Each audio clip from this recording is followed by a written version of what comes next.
Nós estamos no Parque Estadual Paulo César Vinhas, próximo de Vitória, no Espírito Santo. Essa é uma unidade de conservação que tem um aspecto muito interessante, que é apresentar vários tipos ou fisionomias de restinga. A restinga é um tipo de vegetação que ocorre próximo do oceano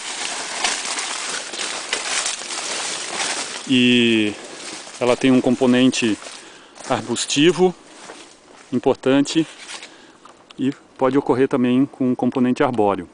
O que é um aspecto bastante assim diferente aqui nessa região é de que nós temos áreas nuas de areia e lá no fundo nós podemos ver um fragmento de restinga, um pequeno fragmento de restinga. Uma das hipóteses que existe é de que o vento traz algumas espécies nessas áreas nuas e elas se estabelecem. Ao redor delas, outras plantas se estabelecem usando a proteção da primeira. Então uma dessas plantas que seria pioneira, uma delas seria a clúzia, que tem esse bordo de folha arredondado, tem uma consistência carnosa e ela seria uma das primeiras a se estabelecer como uma planta pioneira. E ao redor dela nós podemos ver cinturões com bromélias, orquídeas, cactos, palmeiras, que se estabelecem embaixo da proteção da clúzia. Aqui, por exemplo, é um dos cactos que ocorre aqui. Nós também temos, além de cactos, algumas formas interessantes de líquens. Se sabe pouquíssimo, por sinal, de líquens, ecologia de líquens no Brasil. Outra espécie que pode ser importante é o guriri, do gênero Alagoptera. É uma palmeira que também pode se estabelecer no início da formação desses fragmentos. E aqui vocês podem ver que existem várias flores da mesma espécie de orquídea nesse pequeno fragmento. Esses fragmentos têm uma variação bastante grande de tamanho.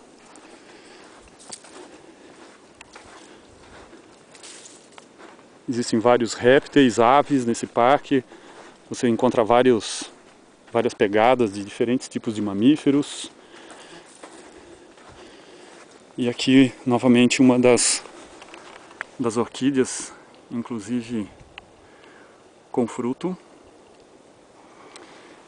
E o que nós temos interesse aqui em saber é se existe alguma associação entre o tamanho dessas ilhas com a complexidade estrutural delas. Então, será que existem plantas que ocorrem mais em ilhas pequenas? Existiriam plantas que ocorreriam mais em ilhas grandes? As plantas de ilhas pequenas poderiam ser as plantas mais pioneiras, aquelas que iniciam a sucessão, aquelas que iniciam a formação das ilhas. Enquanto que outras, as que ocorrem mais em ilhas maiores, seriam plantas que têm uma necessidade de uma estrutura mínima para que elas possam se estabelecer. Isso ainda não foi muito bem elucidado, mas para trabalhar um pouco com essa hipótese, o que nós fizemos os alunos escolheram variáveis estatísticas que são o tamanho desses fragmentos. Então nós estamos medindo o perímetro deles e, além disso, características dentro de cada um desses fragmentos.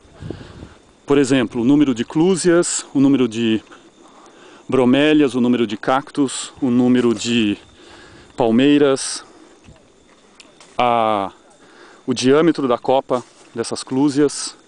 E o objetivo é investigar se existe algum tipo de associação entre o tamanho dos fragmentos e algumas dessas características, como por exemplo o número de indivíduos e o porte desses indivíduos. Aqui um dos grupos está fazendo um lanchinho depois de trabalhar horas e horas no meio dos espinhos. Dá um tchauzinho aí, pessoal. Aqui, ó. Levar as picadas. O marimbondo mordeu elas, quer? Não, obrigado. Então, depois do encontro de marimbondos, eles precisavam dar um tempinho. É isso. Até a próxima.